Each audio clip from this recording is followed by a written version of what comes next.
going.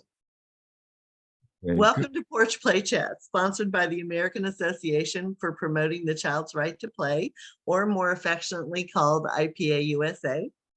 IPA USA is a USA affiliate of the International Play Association, and as part of our efforts to promote play, we've introduced Porch Play Chats. These are conversations with people who are just as passionate about play as we are, and by the end of March of 2023, which is where we are right now, you'll have over 150 free Porch Play Chat sessions available to you. You can find them by going to IPAUSA.org. In that top right-hand corner of the website, subscribe to our YouTube channel, be a friend on our Facebook page, follow us on Instagram, and magically, every Monday morning, a new Porch Play Chat will appear in your feed. I'm Deb Lawrence, and I'm the president of IPA USA. And with me on the porch today is Dr. Drew. Hi, Walter. Hi, Deb. So great to have you. Dr. Drew is the founder and executive director of the Institute of Self-Active Education. For more than 40 years, he's researched and conducted hands-on adult play experiences with open-ended materials as a process for awakening creativity, strengthening early childhood practice, and a way of generating hope and optimism across the human lifespan. He's the creator of Dr. Drew's Discovery Blocks, which I have in my college classroom. He is a published author, and these are fabulous books, which you really need to get. From Play to Practice, Connecting Teachers, Play with Children's Learning. And the second book is, Walter, because I don't have it here. Self-Active Play. Self-Active Play. Yeah. So I've got to add that. Because both of those books really give you the tools that you need to be able to help others in the early childhood profession kind of get back in touch with their playfulness that they used to have as children. And so today, Dr. Drew's going to talk to us about the art and joy of self-active play. And Lisa and I are always talking about, we always need to record the things that we do before we start recording and the things that we do after we've stopped recording, because they are really rich conversations. And so Walter and I were talking about how he feels like his life has really been focused and dedicated to infusing playful experiences and play in the adults and children that he works with. And so let's talk about that passion. Yeah. Thank you. Thank you very much, Deb, for the invitation and for that lovely introduction. I appreciate our friendship and the work that you do to support play with IPA and with the NAEYC Play Policy and Practice Interest Forum. You have served in that capacity yourself, served play for a number of years. Thank you. Thank you. Thank you. So, yeah, the art and joy, the wisdom and learning that occurs when children or adults play is a remarkable gift from nature, perhaps beyond nature, because it involves the spirit within us all. We all have that creative spark of opportunity to express ourselves in the unique ways that we are. And play, especially for children, is a natural medium for that occurrence, and so contributes mightily to healthy brain development, to healthy social, emotional development, more reasonable human beings, I think, when we have that early experience to play and discover our own interests and who we are, our capacities. And specifically, the idea of self-active play goes back many, many years to really the founder of kindergarten, Friedrich Froebel. he was the first human being to actually use the word self. He used the word self-activity. He used the phrase self-active education. And when my wife and I were living in Boston and working in the Boston schools, I had time to really dig into the early work of Froebel, who's been a mentor through his writing for many years. And what caught my eye really in his writing was reference to the spirit, or the child being a sacred being. These are words that he uses, and even divine. And he proclaimed from his many years of observing children, like Piaget did, but a couple of centuries earlier, he observed the countenance of the child in that play state, that altered state of consciousness that children or adults experience when they're invited and supported to explore in ways that are deeply satisfying for them. So my interest in that realm is the use of open-ended materials, objects that come from nature, objects that come from companies that discard them typically. Recycle centers have all kinds of stuff. And more communities are realizing that the stuff that businesses throw away are the very kind of resources that if you were working with young children or working with teachers and adults, you'd like to have those resources to experiment and to create new forms. The idea of sort of coming upon a set of materials, the mind will naturally wonder, what can I do with these materials? And once that opportunity arises within us and you have the freedom outside to explore for a little bit, all sorts of profound discoveries are made by the player. The self-directed, free experience of arranging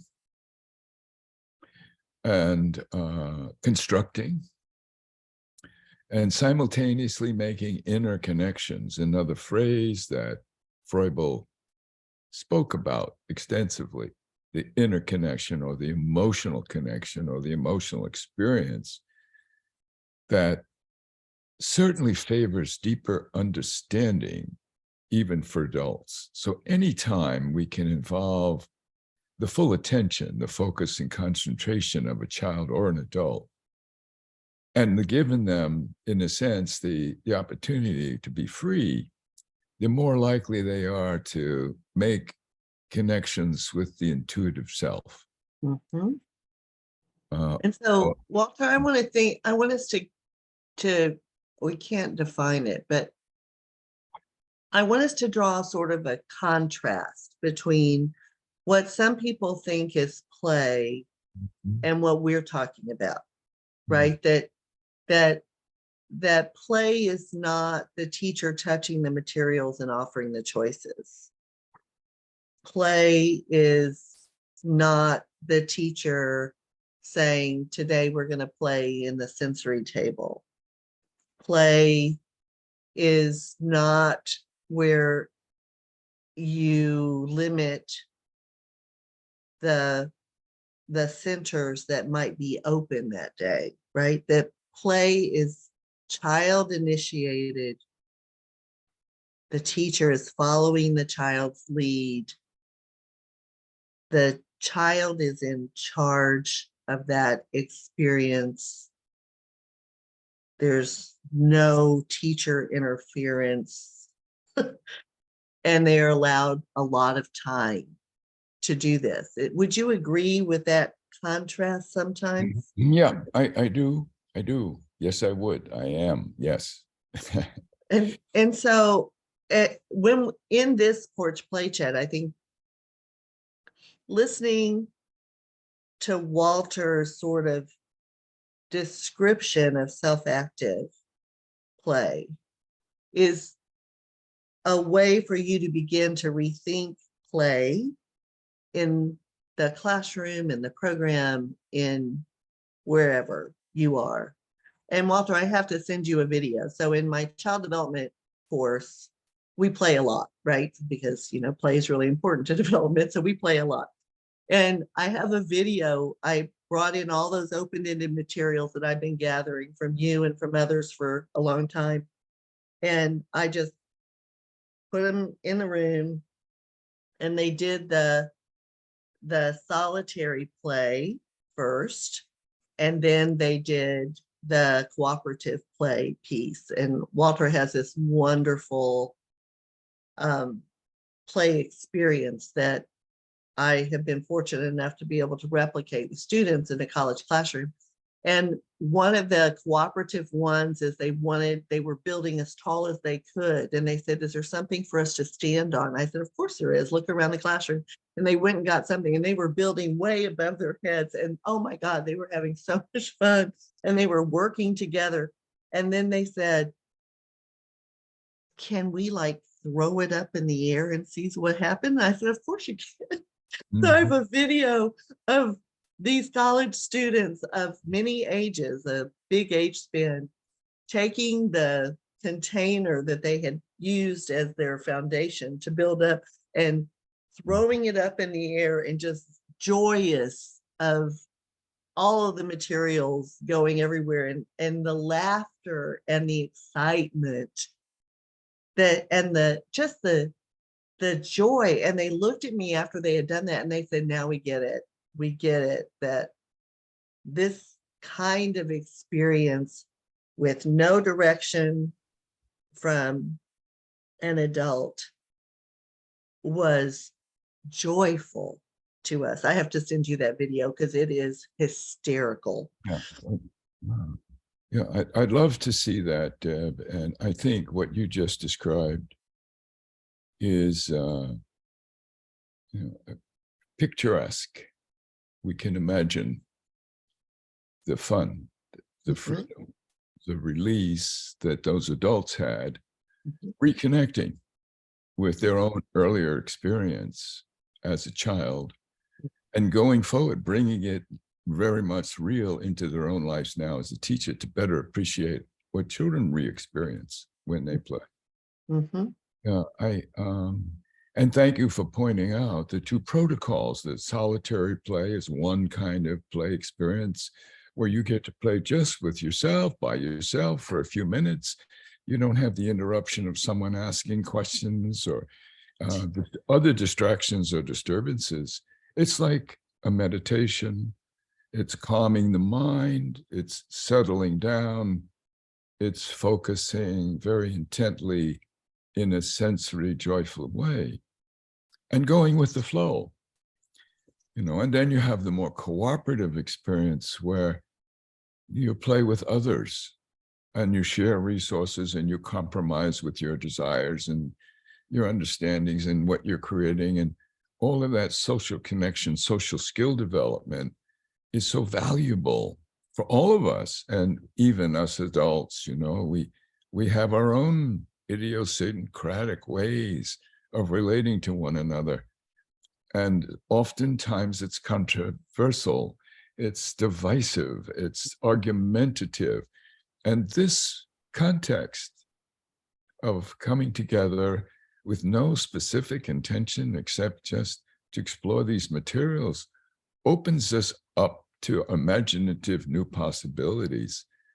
Would it be wonderful if some of our leaders at any level, whether it be local commissioners, state senators, congressmen, national political advisors, whomever, to kind of experience those moments of healing and joy. And joy.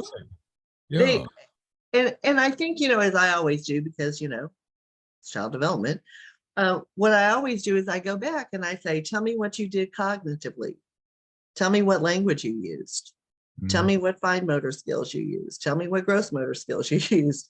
Tell me what social skills you used. Tell me how you felt emotionally, so that they can see that for them, it was like, we have an hour and a half, which is a glorious amount of time to be able to do this. So they played independently and solitarily with beautiful music playing, with wherever they chose to play, with a variety of materials that I had just thrown out. And I had others that I said, if you don't like any of these, there's these over here too.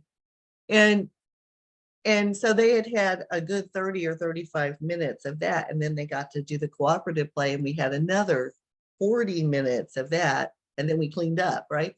And the intention behind that activity is what I learned from you, that they have to experience it to be able to do it with children. They have to experience the joy, and they have to recognize the value of that development that they experienced as adults, but what children would experience as well. So it is this intentional thing. You always try to feel, as a professor, you're always saying, how can I bring this to life? How can I help them understand the value? And I model it after what you have done and what you taught me. Yeah. And that is a valuable way to help people apply, which is what the Play to Practice book is all about, which is why I love that book. Yeah, thank you, Deb. Marshall and I had, I would say, probably 9 years of writing that book together. Mm-hmm.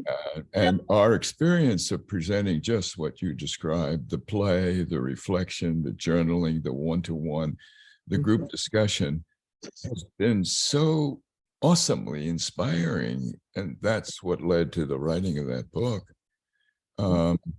The other part, of course, is the barriers that teachers feel. Mm-hmm. The barriers to extending play, to enriching play experiences in the classroom. Yes, for sure, there is a knowledge need for teachers to develop through their own experience, just like you said, to the value and importance of play, making that connection, and then applying it with children, or in play education for parents, or administrators, professional development for teachers. And the barriers that Marcia and I had uncovered, we work in California, Alaska, and Maryland, and the research we found was teachers said that the three primary barriers to doing this kind of play was time, available materials, open-ended materials. I know that might seem unimaginable given the rich variety of materials our culture generates, but it's true. Our teachers, where do they get those materials? And their budgets to buy materials, and the kinds of materials that typically teachers buy are from a catalog, and often not the kind of open-ended materials that provocate the mind to make interesting discoveries. And the third part, and this is for parents as well as teachers, just to have their own experience, the lacking of experience.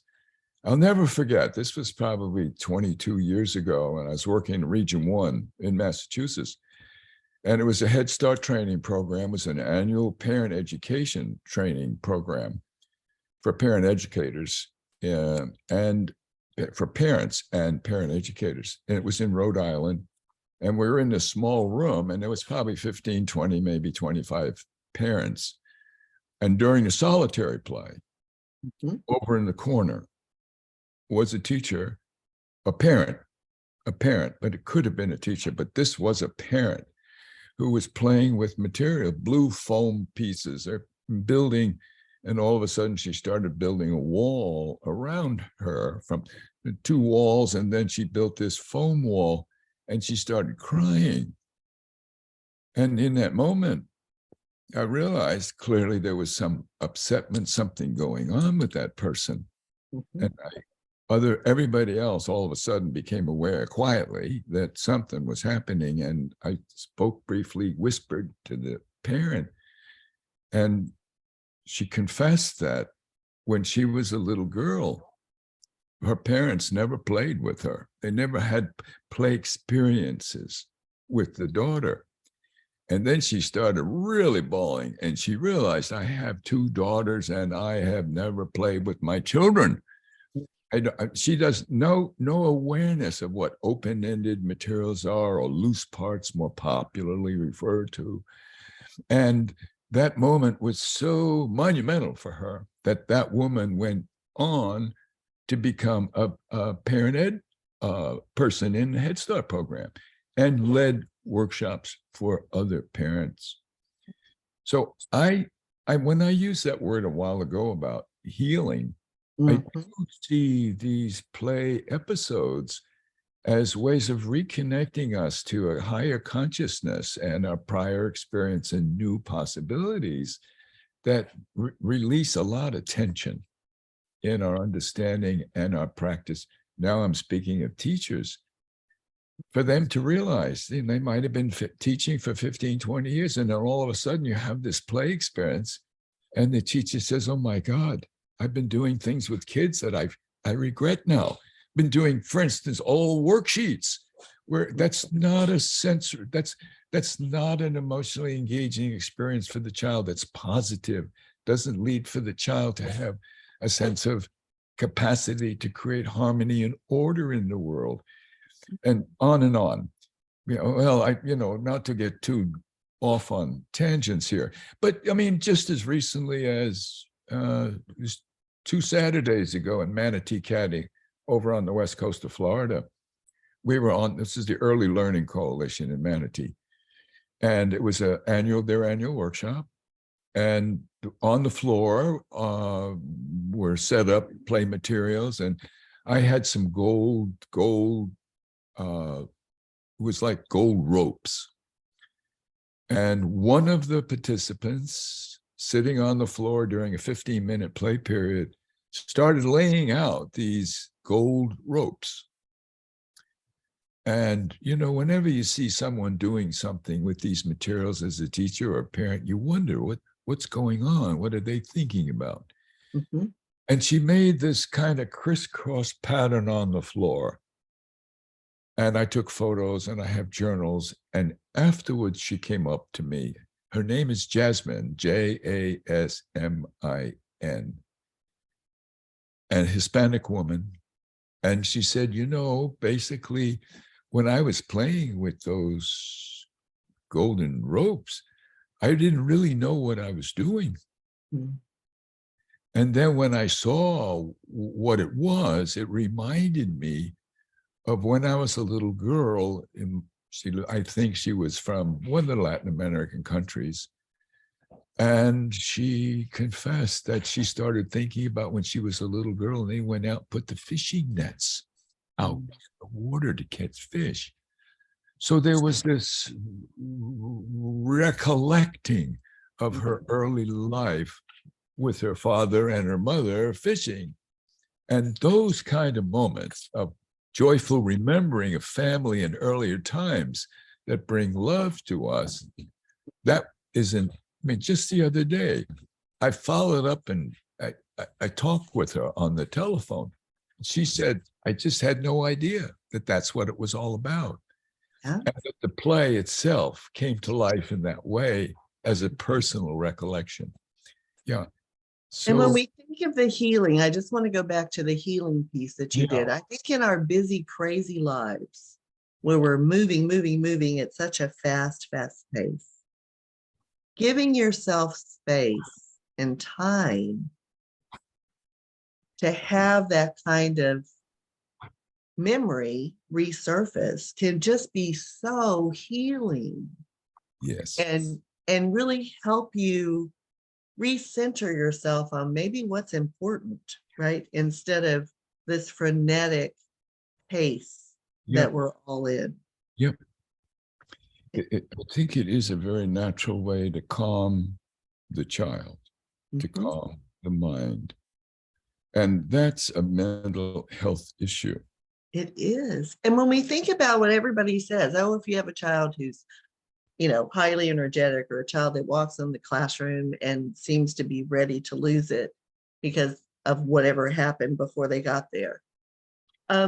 If we think about what we offer them sensory experiences, right? Because those sensory experiences help to recenter and refocus and calm down. I mean, just thinking about molding clay or working with Play-Doh or pouring and dumping things in the sensory table, all those things.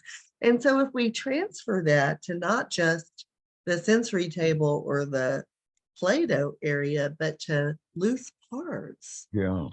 And Yeah. what they can do with it. Yeah. Yeah. And it doesn't have to be, I mean, you can go out and collect pine cones. Those are loose parts. Yep. You can Absolutely. collect acorns and rocks. Those are loose parts. And sticks and definitely. Yeah.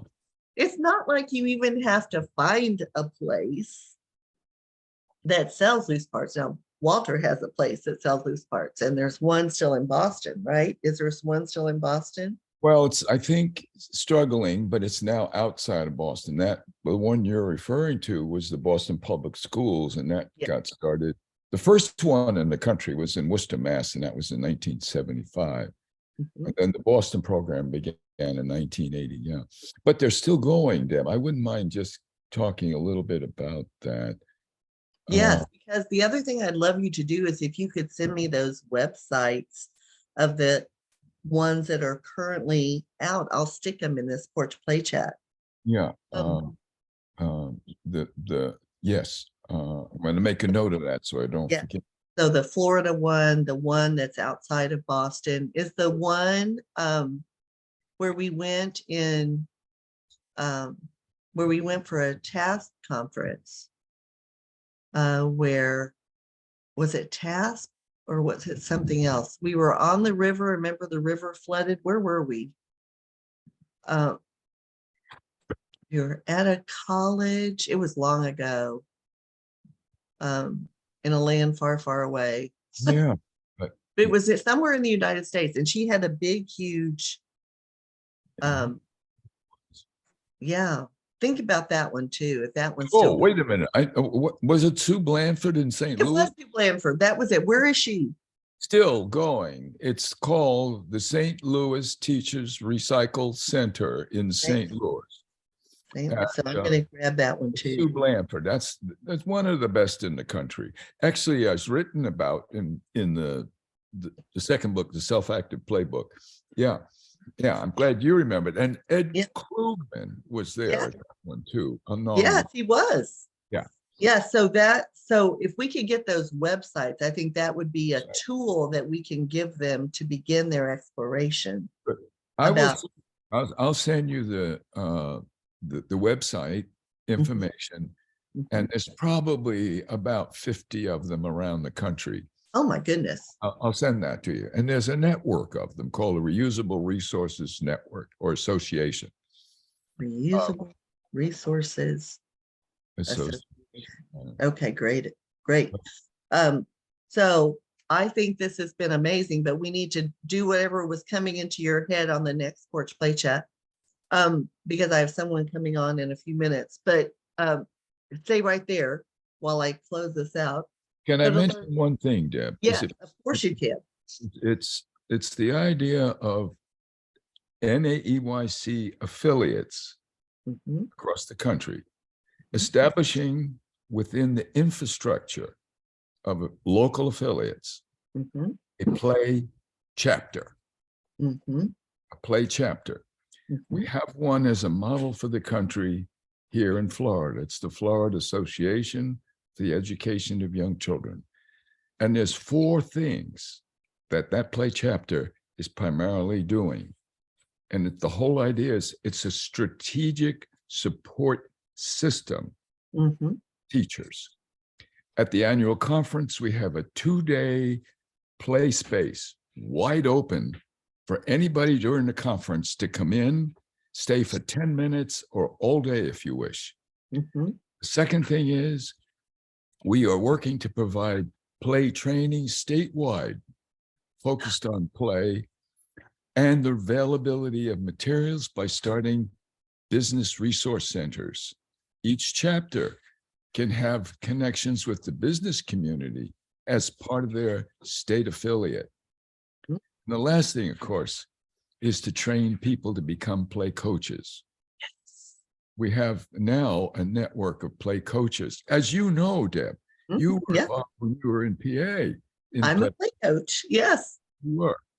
Anyway, thank you for that. I wanted to mention that. I think that's really important.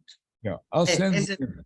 Yes, and you'll send me all those websites, because if you're an NAEYC affiliate, you could certainly begin this in your local AEYC. So that would be another way to expand this network of individuals who are able to resource programs with open-ended materials. All right, stay right there, Walter. I'll be right back. So to learn more about IPA USA, please visit our website at ipausa.org. And until next time, keep on playing.